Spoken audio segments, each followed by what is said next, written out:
On today's episode of Warehouse Safety Tips, we're going to be talking about tow motor and lift truck safety. So stay tuned. Welcome to Warehouse Safety Tips. If you're a seasoned vodcast viewer, this vodcast is going to be different from most that you watch. It's based around exactly what the name implies, warehouse safety tips. And since the people in this industry are busy, we know that time is money, so each episode will be as short and to the point as possible. And now, with all that out of the way, let's get to the vodcast. Thank you for joining us for another episode of Warehouse Safety Tips. Today we're talking about lift truck and tow motor safety.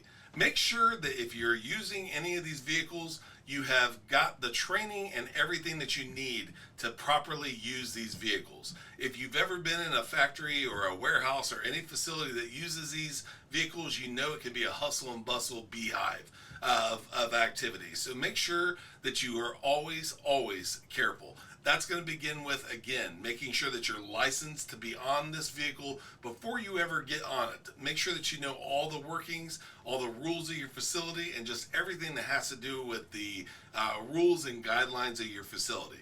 The next thing is knowing your vehicle. Make sure that you know that there aren't any leaks. Make sure that the tires are in good shape, that you've done an inspection of that vehicle. Talk to the person that used it before your shift, and make sure that you talk to the person after you're done with your shift to make sure that if there's anything going on, you're fully aware of it, and vice versa with the people before and after your shift. The next thing is going to be something as simple as your loads. Make sure that you know your loads. Make sure that you have secured them properly and that you're traveling with them properly.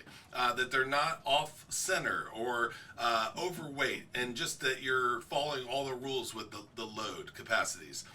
Make sure that you're always paying attention to pedestrians. Assume that they can't see you. Make sure that you signal and or sound your horn, and that you're always watching what's going on. Make sure your visibility is good. Make sure that you know what's going on around you, because it's of the utmost importance that you know where racks, sprinkler systems, overhead doors, just anything that could possibly get hit when the load is lifted or while you're traveling, backing up, going forward in any way, shape, or form. The next thing is going to be your speed and your maneuverability. Make sure that you are adhering to the proper speeds and that you're not zigging and zagging or doing something that's going to cause you to tip over or lose your load. Make sure, again, that you're signaling, and that you know your surroundings at all times. These are not by any means all the rules that you need to follow, but if you do these simple things, you're going to be on your way to safety, and that's exactly what we want you to do. So thank you for being part of another episode of Warehouse Safety Tips. Have a great day, stay safe, and here's a word from one of our sponsors. It's scientifically unexplainable. It's virtually indestructible. And it's taking over the entire planet. But in a really good way. It's Mighty Line Floor Tape, the most durable floor tape in the world. 7 times thicker than average floor tape. Beveled to endure pounding warehouse traffic. And backed with a super strong peel and stick adhesive, so you'll never have to worry about painting shop floors again. Mighty Line Floor Tape, the only durable stripe.